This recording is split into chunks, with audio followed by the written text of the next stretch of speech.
Aleyküm değerli izleyenler. Okur Muyuz programı ile yine karşınızdayız. Uzun bir ara vermiştik. Aranın ardından tekrar beraberiz.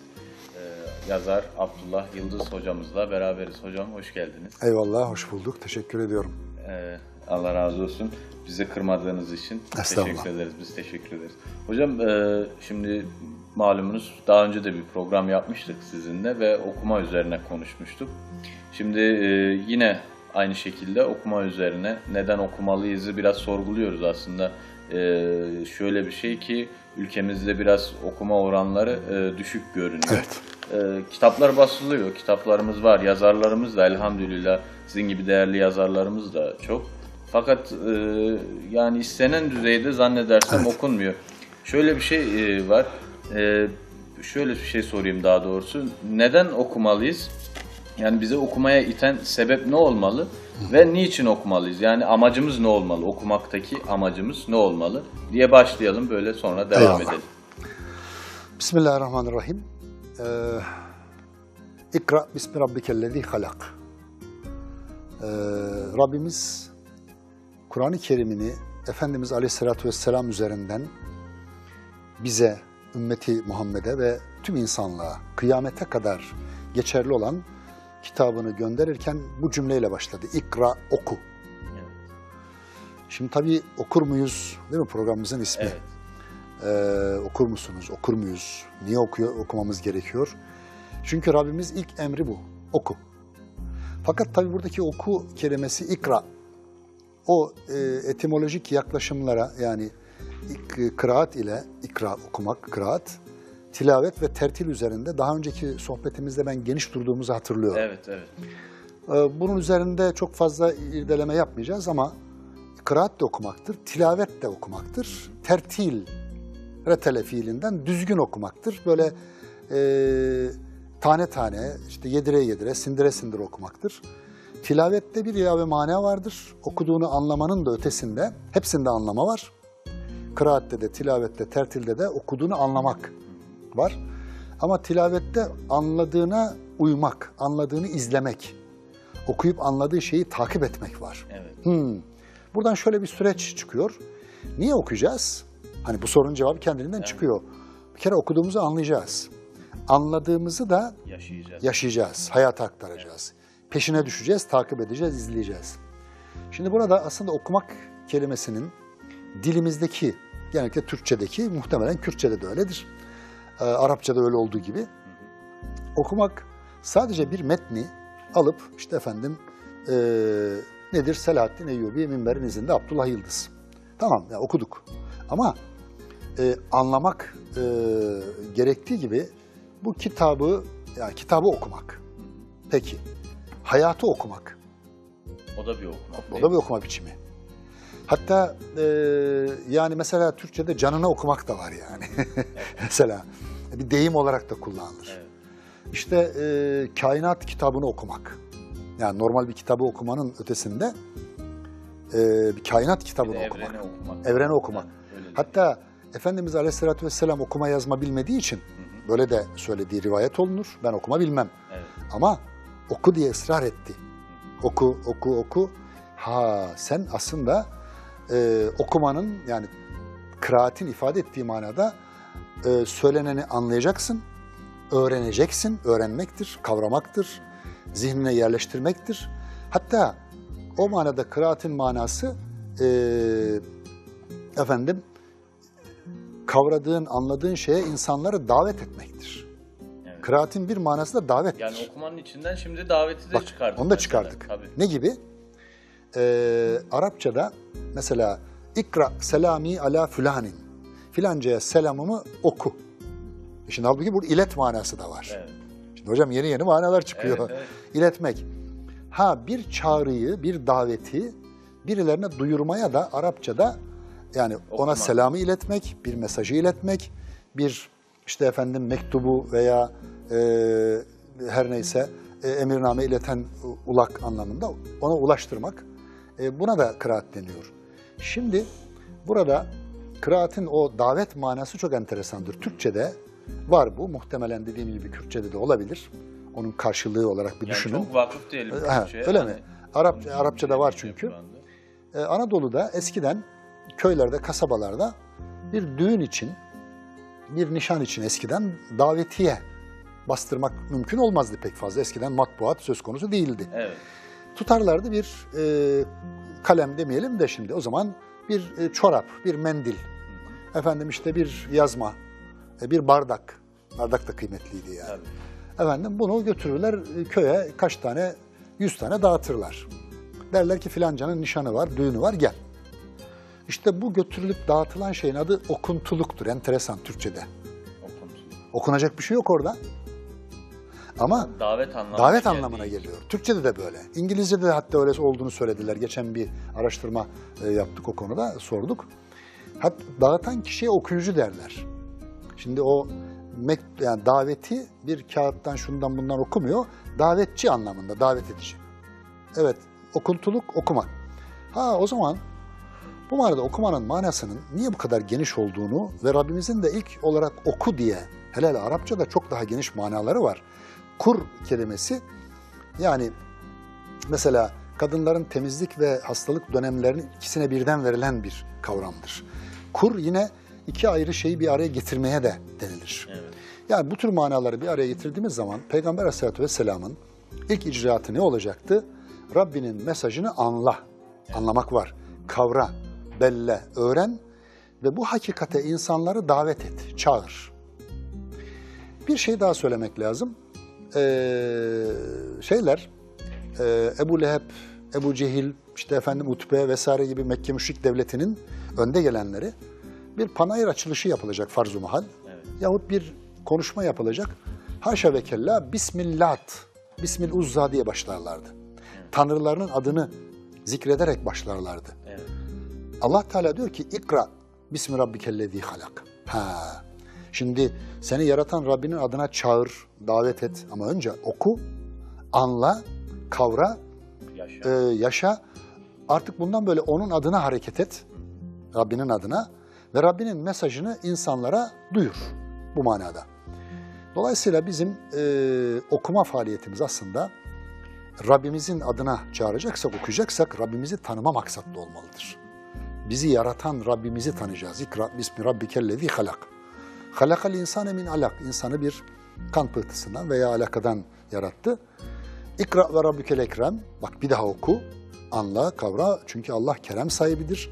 Senin anlayacağın, kavrayacağın, okuyacağın nice hakikatler var. Hayatı okuyacaksın, insanı okuyacaksın, insanı muhataplarını tanıyacaksın. Efendim ve insanları mutlak hakikate çağıracaksın. İkra ve rabbikel ekrem ellezî alleme bil kalem. İşin içine kalem de girdi. Evet. Yani okuma, yazma, kalemle not alma, efendim kayıt altına alma, başkalarına aktarma, öğretme, belletme süreçleri de bunun içerisinde bir arada gelir. Efendimiz Aleyhisselatü Vesselam'a hitaben Allah Teala kıyamete kadar biz iman eden kullarına, kitabına iman eden kullarına diyor ki önce kitabımı, Allah'ın kitabını, sonra hayat kitabını, kainat kitabını, Allah'ın sünnetullah olarak kainata yerleştirdiği tüm gerçeklikleri okumaya, anlamaya, kavramaya, Allah'ın verdiği akılla, zihinle başlayın, devam edin. Hedefiniz Allah olsun, Allah'ın rızasını kazanmak olsun, çağrınız Allah'a olsun. Evet, merkezde Allah olsun. Yani okurken işte mesela bir yazar olmak için ya da ben çok işte etrafında insanların parmakla göstereceği bir kişi olmak için mi okumak gerekiyor? Yoksa işte sizin bahsettiğiniz üzere Allah'ı tanımak için de Rabbimizi tanımak, tabii kendimizi tanımak. Kur'an-ı Kerim bize 4 temel ilişkiden bahseder. Bize Rabbimizi tanıtır öncelikle. Evet. Allah'ı tanıtır. Kur'an'ı ve kainat kitabını okurken ben Rabbimin yarattığı kainattaki her bir nesneye bakarken, okurken onu sadece bakmak değil, çünkü görmekle bakmak arasında fark da var. Evet. Yani baktınız, çok affedersiniz, öküzün trene baktığı gibi derler. Ama görmek, onun ifade ettiği hakikati kavramak demektir. Ben onu kavrayacağım. Efendim bir taraftan kainat kitabını okuyacağım. Rabbimi tanıyacağım. Rabbimi tanırsam kendimi tanıyacağım. Men arefe Rabbehu arefe nefsehu veya tersini söylerler. Evet. Men arefe nefsehu arefe Rabbehu. Bu arada kendimi tanımak için de ben Rabbimi tanıyacağım. Kendimi tanımam, Rabbimi tanımamdan koparılamaz.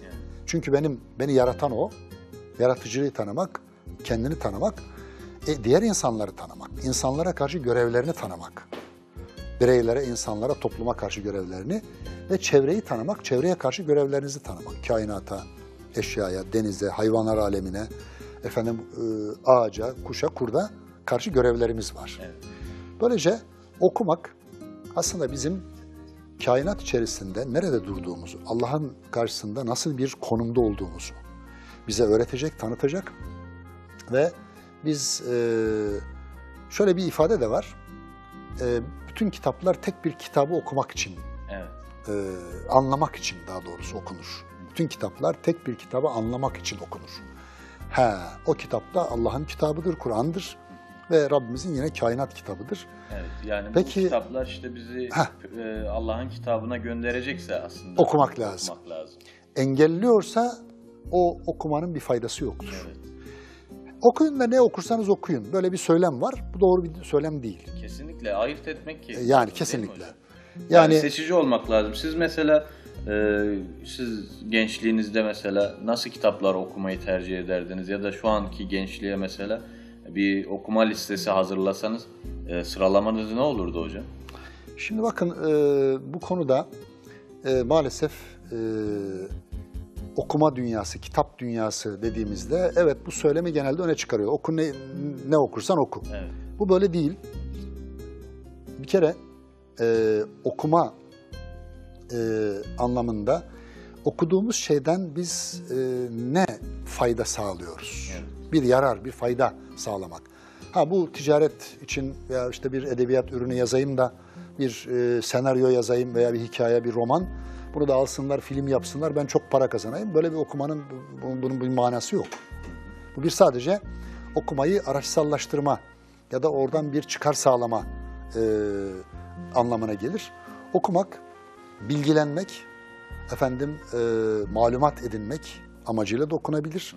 Fakat her bilgiyi ansiklopedik anlamda bütün bilgileri kafamıza yığmak, bunun da bir faydası yok. Tabii. Efendimiz Aleyhisselatü Vesselam buyuruyor ki faydası olmayan ilimden Allah'a sığınırım. Evet. Bak bizim yani kurallarımızı var, bir de faydalı tabii faydasız ki olarak ayırmak lazım. Eyvallah. Şimdi adam hırsızlığın ilmini geliştirebiliyor yani. Tabii. Yani nasıl hırsızlık yapılır? İnsanlar nasıl aldatılabilir? Nasıl insanlar göz boyacılığı İşte diyelim. Mesela televizyonlarda şu anda çok sık rastlıyoruz işte dolandırıcılık haberleri falan yani tekniği geliştiriyorlar. Gibi.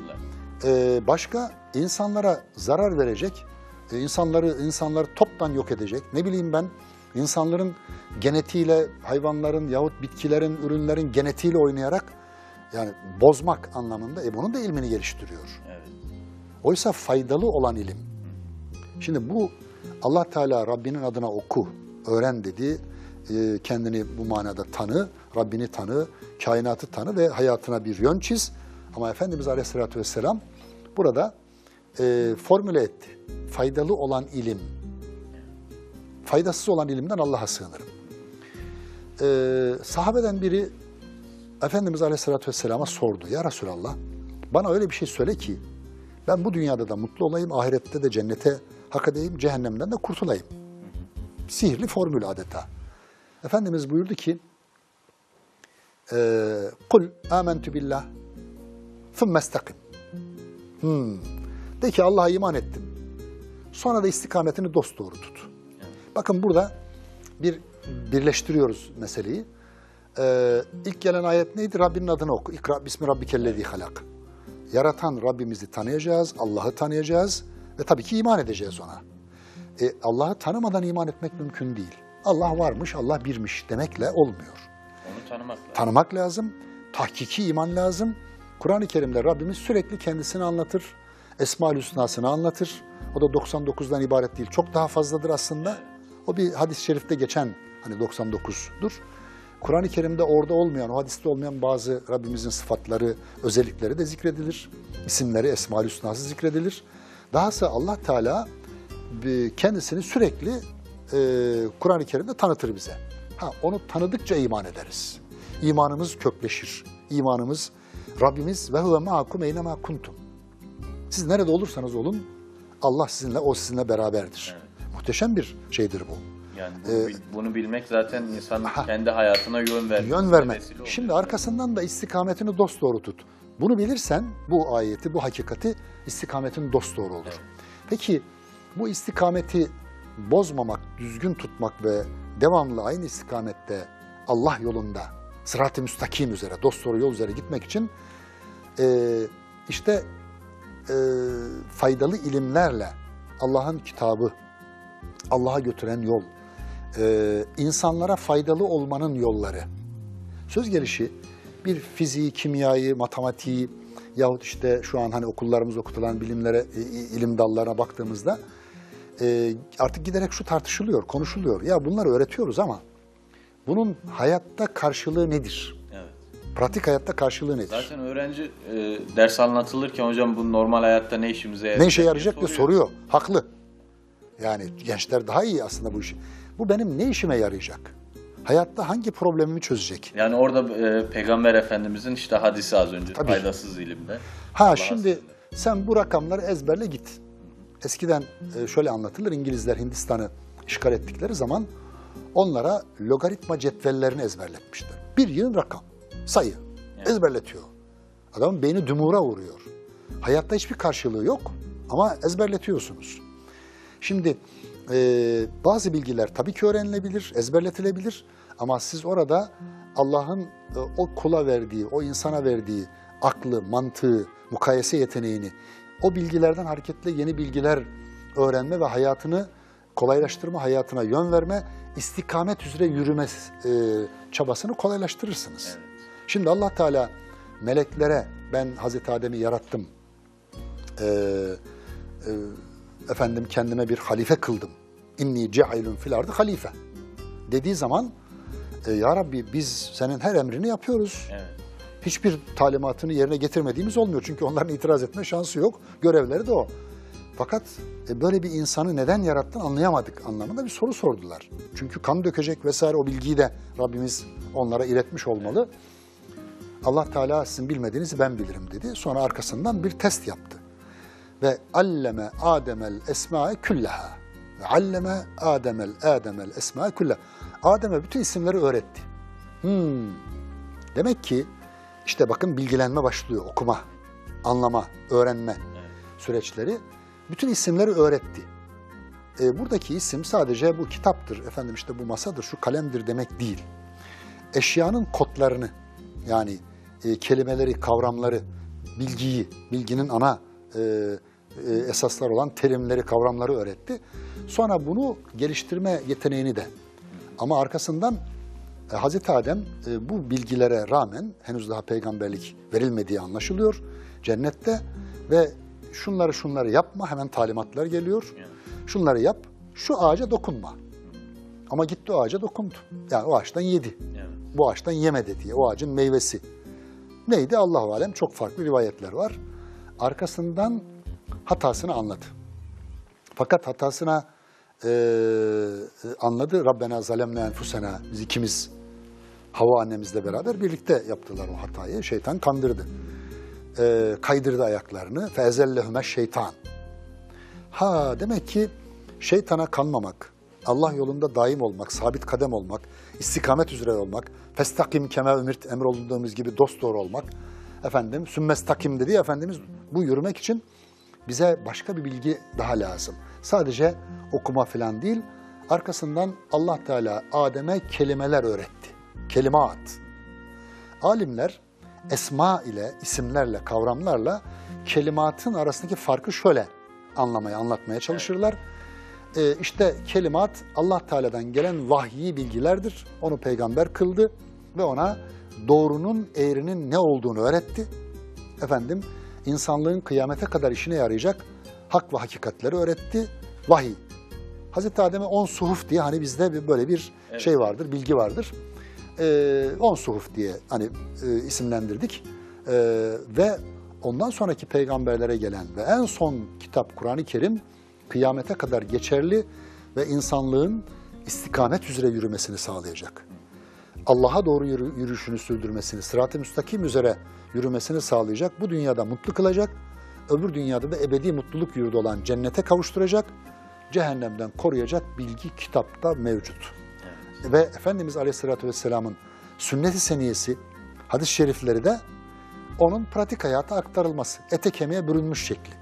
Yani burada Peygamber Efendimizin hayatında okunması evet, bir o kadar önemli. Önemli. Sadece hayatı değil, Efendimizin sözleri, tavsiyeleri, işte efendim açıklamaları, Kur'an-ı Kerim'i tefsiri, Kur'an-ı Kerim'in ayetlerine dayanarak bu uygulama nasıl yapılacak? Mesela hac, Kur'an-ı Kerim'de hacla ilgili ayetler var ama birkaç ayetten ibaret.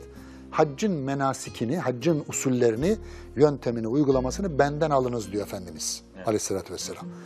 Kur'an-ı Kerim namazı kılınız diyor, dosdoğru kılınız diyor. Kıyam, rükû, secdeden bahsediyor ama vakitlerini de çıkarabiliyorsunuz bazı kavramlardan hareketle. Ama nasıl kılınacak, nereden başlanacak, nereye doğru, kaç rekat, efendim şeyi nedir? Mesela niye 2 defa secde, neler söyleyeceğiz, ne okuyacağız? Bunları Efendimiz'den öğreniyoruz. Evet. Özet, yolumuzu, istikametimizi dosdoğru tutacak bilgileri, bize kıyamete kadar geçerli bilgileri anayasa hükmünde tabir yerindeyse, ana ilkeler, prensipler hükmünde Allah Teala Kur'an-ı Kerim'le gösterdi. Evet. Buradan başlayarak okuyun dedi, ikra. Ve en son gelen ayet, el-yevme ekmeltu lekum dinekum, Allahu alem, bu zikredilir. Bugün size dininizi ikmal ettim, tamamladıma kadar.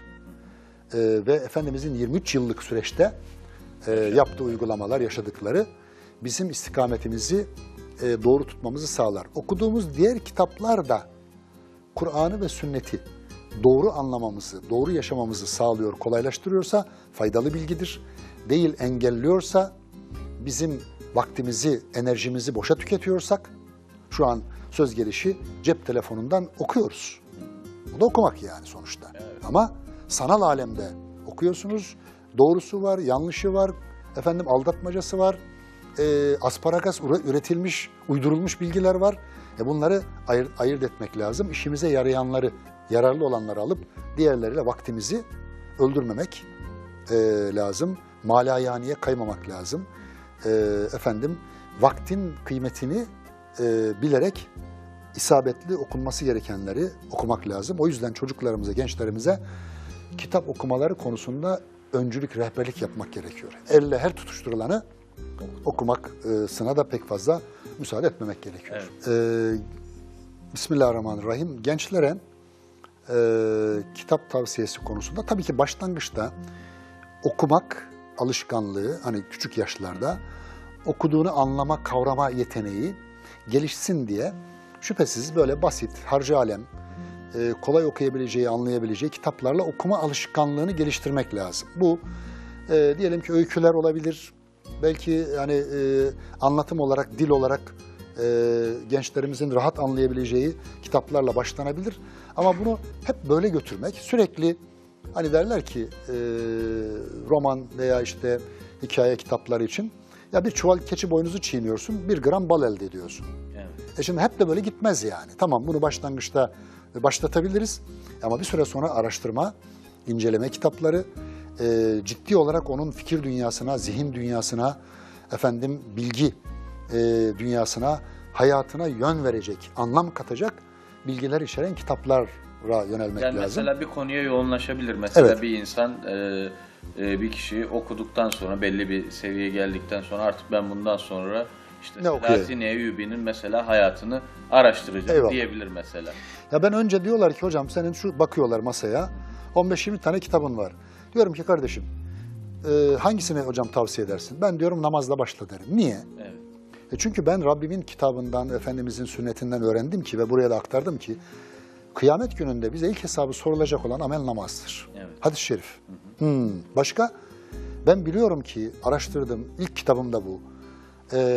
Namazı... 24-25 yıl 26 yıl. 26 yıl değil mi? Namazı düzgün olan, namazı gerçekten dosdoğru kılan bir insanın diğer ilişkileri, hayatı da ona göre şekilleniyor. Evet. Ve hac ömürde bir defa yapılıyor. Hani o da imkanınız varsa yetiyor o kadar, hani daha doğrusu farz olan o. Zekat, zenginseniz yılda bir veriyorsunuz. Oruç senede bir ay geliyor. O da sağlığınız müsaitse tutabiliyorsunuz ama La ilahe illallah Muhammed Resulullah'tan sonra günde bir değil 5 defa, ayda yılda bir hiç değil, günde 5 defa bu namazı kılmanız farz. Ve sizi vakit vakit inşa ediyor. Vakit vakit Allah'a yaklaştırıyor. Secde secde, kıyam kıyam, rükû rükû Allah'ın huzuruna taşıyor ve sürekli Rabbinizle baş başa miraca taşıyor sizi. Öyleyse önem sırası. Ha diyorum ki bunu okuyun çünkü... Herhalde en çok satılan En çok da o. Evet, elhamdülillah 1 milyonu devirdiğini tahmin ediyoruz. Şimdi o zaman arkasından gençler de özellikle, demin gençler dedik ya, oradan devam edelim. Özellikle ortaokul, lise çağlarındaki çocuklarımızda bir rol model arayışı vardır. Evet. Ya tamam hocam. Çok haşir neşir oluyorsunuz. Tabii gençlere sürekli anda... çiçeğiz. Evet. Okulları dolaşıyoruz. Bugün yine bir okuldan geliyorum ya sabahleyin. Akşam işte dersimiz var. Dersten sonra yine bir öğrenci yurdunda yine öğrencilerle olacağız filan. Elhamdülillah. Şimdi gençler de rol model. O yüzden Kur'an-ı Kerim'in insanlığa rol model olarak sunduğu kişiler peygamberlerdir. Evet. Ama canım onlar peygamberler, Allah'ın işte özel yetiştirdiği kulları yani filan. Ama beşer diyor. Ene beşerun mislukum. Sizin gibi beşerim. Onlar da doğuyor annelerinden. Onlar da efendim belli yaşlara geliyor. Onlar da ölüyor, evleniyorlar, çocukları oluyor. Efendim şehit edilen peygamberler var. Hazreti Yahya gibi, babası Zekeriya Aleyhisselam gibi. Hicrete mecbur kalıyorlar. Evet. Dişleri kırılıyor Efendimizin yaptıkları gibi. Zırhı deliniyor. Efendim yanağı kanıyor. Neyse yani. Üzülüyor, seviniyor. Onlar rol modeller. Fakat bu çağda şöyle bir şey daha var. Şimdi peygamberleri rol model olarak insanlara tanıtmak, peygamberler tarihi. Nitekim ben Hazreti Yusuf onun için yazdım yani. Evet, Yusuf'un Üç Gömleği herhalde Yusuf'un Üç Gömleği benim namaz kitabından sonra en çok satan kitabım da odur. Evet. Bir 250 bin civarında da o gittiğini biliyorum. Maşallah. Yani niye? Ya Yusuf'u bu çağa nasıl taşırız? Yusuf ahlakı, Yusuf edebi, Yusuf iffeti bu çağın gençlerine çok lazım. Öyleyse çocuklarımıza Yusuf'u öyle sevdirmeliyiz ki ya ben de böyle iffetli olabilirim. Ben de o bir kadınla işte Aziz'in karısı Züleyha mı, Rahil mi onunla imtihan olundu. Sonra başka kadınlar da ya Rabbi bu kadınların fitnesini benden savmazsan diye dua etti. Korkarım ki korkuyor da bakın bir taraftan onlara meylederim diye. Çok önemli bir tecrübe. Onu aktarmamız lazım ama yetmiyor. İnsanlar diyor ki ya diyor onlar peygamber. Şöyle tarihten veya yakın dönemlerden benim örnek alabileceğim işte kahraman, yiğit filan filan filan insanlar. Yok mu? Var. İşte Selahattin Eyyubi bu. Evet. Yani buradan hasıl oldu değil tabii mi? buradan hasıl oldu. Selahattin Eyyubi kitabı şöyle yazmak. bir boyut daha var. Tarihsel peygamberlere yönelik hiçbir hata bulamayız. Onlar da hata eğilimi başlarmışken Allah Teala düzeltir onları. Evet. Zelle denir buna. Ama Selahattin Eyyubi insandır, hata yapar mı? Yapmıştır. Nitekim bazı tarihçiler farklı yaklaşabiliyor. Özellikle Batılılar falan kasten böyle biraz yorum yapıyor. Ve onların biraz içeriden... Tabii yani biraz da kuyruk acıları var. Şimdi Fatih diyorsunuz veya başkası diyorsunuz, tamam insandır. Hatta sahabenin hayatlarında da böyle eksikler, hatalar olabilir. Evet. İnsan çünkü. Ama o insanların hatalarını da belki yeri geldiğinde küçük de olsa değinerek ama örnek alınacak yönlerini ortaya koyduğunuz zaman ya demek ki bir insan sıfırdan gelmiş, nerelere taşınabilmiş ve ne büyük işler başarabiliyormuş bu insanlar. Bugün gençlerimize şöyle diyorum açık ve net. Özellikle Selahattin Eyyubi'yi bir Kürt komutan olarak, Türk komutan olduğu da söyleniyor, Arap olduğu da söyleniyor. Yani her millet hemen hemen sahipleniyor. Niye? Farslar da sahipleniyor. Onlar da sahipleniyor. Evet. Niye? Çünkü başarılı adam herkes sahiplenir. Evet. Hak kardeşinin adı Turan Şah Tuğtekin. Benziyor Türkiye. Bizimkiler öyle seviyor. Türkler. Hani bizimki sizinki diye ayırmak mümkün değil. Kürt olduğuna dair tarihçilerin çoğunluğunun kanaati o. Evet. Arap, İbn Haldun, Zeki Velid Togan bazı tarihçiler diyor ki Arap kökenliydi ama Kürtleştiler sonradan diyor. Türkleştiler filan. Evet. Peki Selahattin Eyyubi'nin kendine soralım. Kendini nasıl tanımlıyormuş biliyor musunuz? Çok enteresan. Benim en önemli tespitlerimden biri budur. Yani özellikle burada onun kavgasını yaparken o kendini nasıl tanımlıyor? Üstelik de Kudüs'te, Mescid-i Aksa'da 2 defa gittiğimde çok anlatılıyor Selahattin orada. Niye? Çünkü 2. Fatihi. Evet. Birincisi Hazreti Ömer 650'lerde, efendim ikincisi 1187 Hıttin Savaşı'ndan sonra 88 yıl aradan sonra Selahaddin Eyyubi. Sen kimlerdensin, kimsin dendiğinde kavmini, zaten o zaman kavmiyetçilik pek yok aslında. Genellikle hani en fazla kabileler dedesini falan, falan onları tanır, sülale falan, soy sopunu tanır. Ben Selahaddin-i Muhammedi'yim diyormuş. Evet. Ha, Selahaddin-i Muhammedi. Muhammed'in ümmeti Selahaddin'im ben. Çünkü onun kavgası Kudüs'ü kurtarmak. Kudüs'ü Türklük için, Kürtlük için, Araplık için, Acemlik için değil. Ya Evet. İslam için, Allah için, ümmeti Muhammed aşkına kurtaracak orayı. Hatta insanları savaşa çağırırken Yâlel İslam diye bir tabir kullandığını söylüyor tarihçiler. Yani efendim İslam'ın imdadına yetişin. İslam'a yardıma koşun. Allah'ın dinine yardım edin. İn tensurullah yansurküm. Allah'ın dinine yardım ederseniz Allah da size yardım eder. Evet. Şimdi Selahaddin Eyyubi bu noktada çok açılardan, pek çok açıdan örnek. Şöyle başlayayım. Kitabı biraz da hani günümüzde hikayeler çok şeydir ya, bir hikayeyle gençleri kitabın içine çekiyoruz. İlk başta minberin hikayesiyle başlıyoruz. Evet. Zaten Meşhur bir kapakta da minberin evet, sırrı. sırrı diye koyduk. Sır hikayenin hemen ilk başlarda 3-5 sayfasında açıklanmıyor. Sır sonlara doğru ortaya çıkıyor. Hani biraz böyle şey olsun diye. Peki nedir? 14-15 yaşlarında, kitabı anlatmayalım ama çok kısa bazı vurgular yapalım. Ben şuradan bir alıntı da yapacağım izninizle. Eyvallah. Selahaddin Eyyubi'nin son nasihati diye. Olur. Sırrı açıklamıyor değil mi hocam? Sır hemen söyleyebilirsiniz. Yok aslında çok güzel nasihatleri. Evet. Siz tamamlayın hocam. Ben Şöyle diyelim. son kısımda biraz... Selahaddin Eyyubi Şam'da öğrenci. Babası Necmettin Eyyub, amcası Esedüddin Şirkuh. Efendim. İkisi de Nurettin Mahmud Zengin'in çok değerli komutanları. Evet. Fakat bu kendini ilme vermiş. 15 yaşında neredeyse bir hadis alimi. Aynı zamanda hafız. Kur'an-ı Kerim'i çok iyi biliyor. Yani komutan olmasıyla Tabii. tanınıyor fakat... Ama 20'li yaşlarına kadar, hatta 26-27 yaşlarına kadar mükemmel bir bilim adamı. Evet. Hadis alimi, fakih, efendim işte medresede öğrenci vesaire şu bu. Ama Selahaddin Eyyubi'nin kavgacı, savaşçı özelliği Nurettin Mahmud Zengin'in dikkatini çekiyor. 14-15 yaşındayken babası Nurettin Mahmud Zengin'e verilmek üzere bir mektup gönderiyor. Mektup içeriği önemli değil. Babası gönderiyor ama herhalde mahiyetiyle beraber belli bir grupla beraber gidiyor. Halep'te o zaman Nurettin Mahmud Zengi. Halep, efendim Musul, Şam, Mısır, Kahire. Bu eğer birliği sağlarsanız Haçlıların da Siyonistlerin de sonu gelir. Evet. Bu enteresan, tarihsel bir vaka.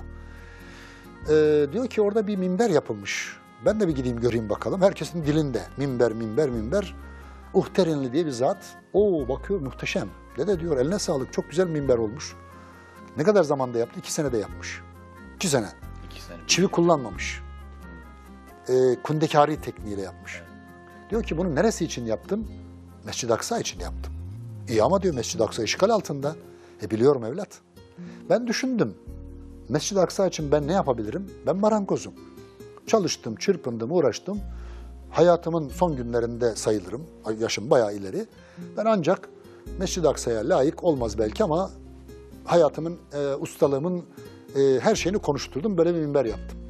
Siz gençler de hani kim koyacak onu oraya, kim götürecek deyince arkasından siz gençler de mücahitler olun, komutanlar olun, askerler, ordular toplayın, Haçlıları mağlup edin, bu minberi de götürün oraya koyun. Evet.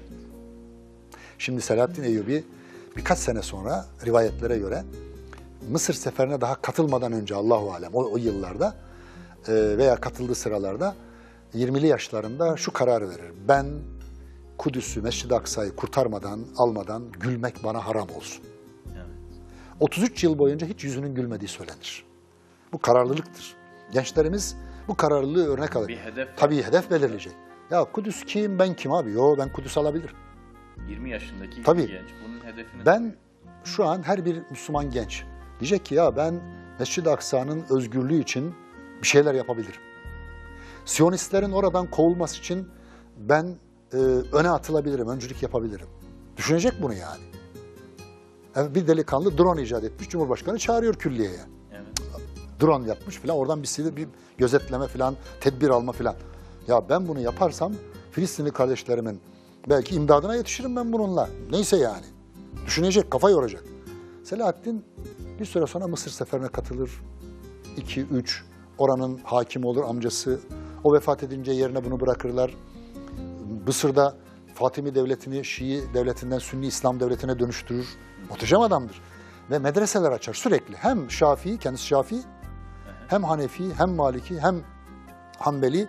Tüm mezheplerin şeyine göre medreseler açar. Evet. Derler ki ya Selahaddin sen aslında saldırsan bu Haçlıları artık yenebilirsin. Bayağı ordun kuvvetli. Mısır'a tamamen hakim olmuşsun. Bu bölgelerde sözün geçiyor.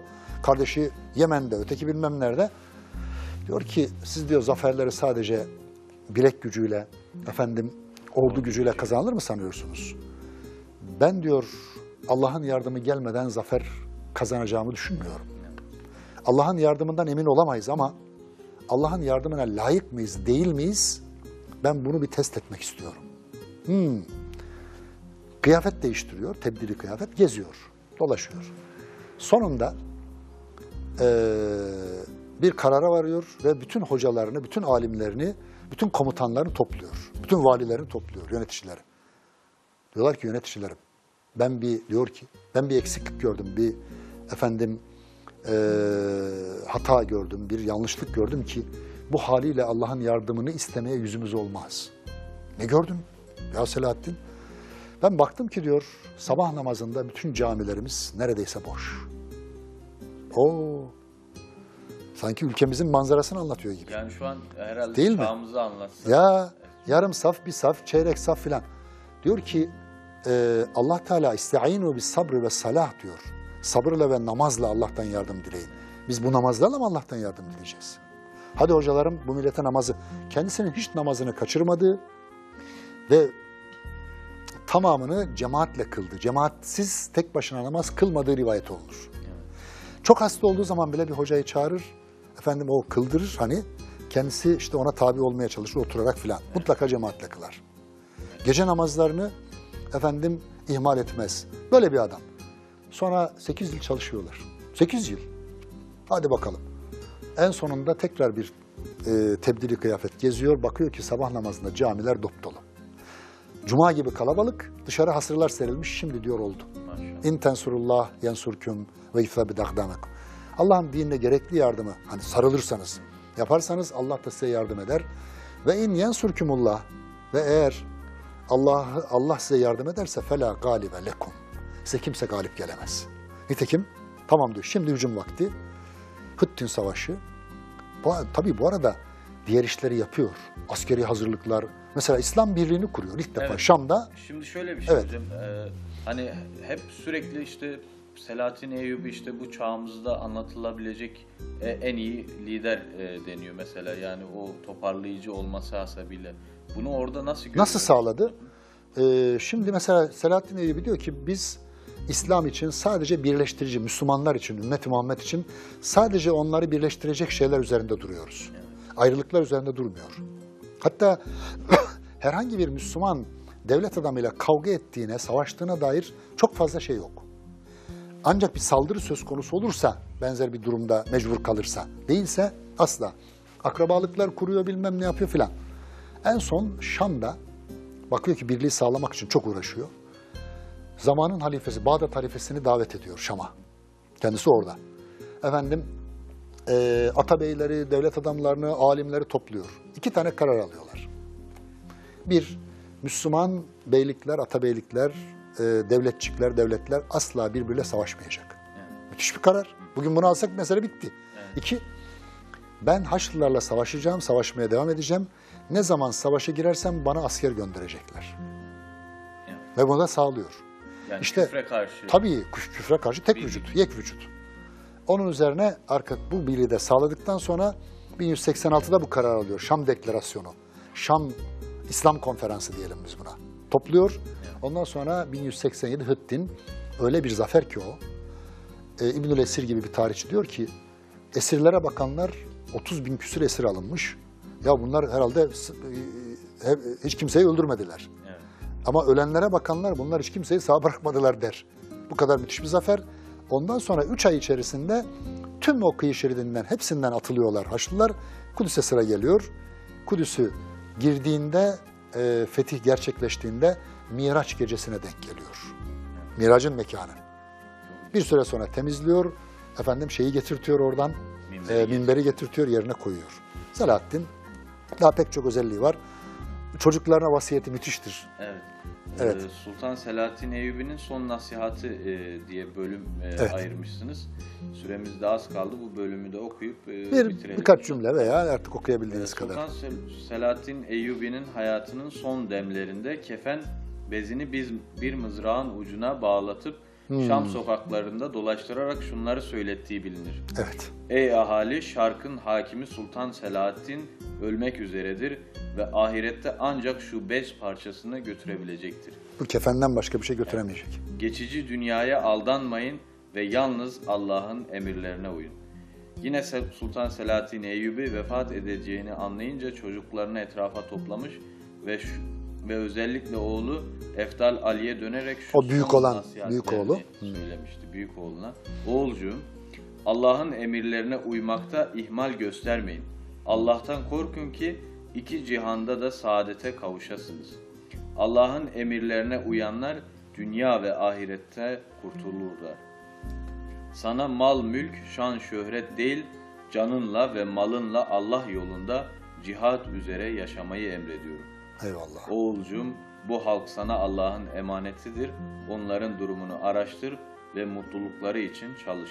Ve böylelikle devam ediyor Selahaddin Eyyubi'nin tavsiyeleri. Hakikaten çok önemli tavsiyeler çünkü bu tavsiyeleri yapan bir sultan.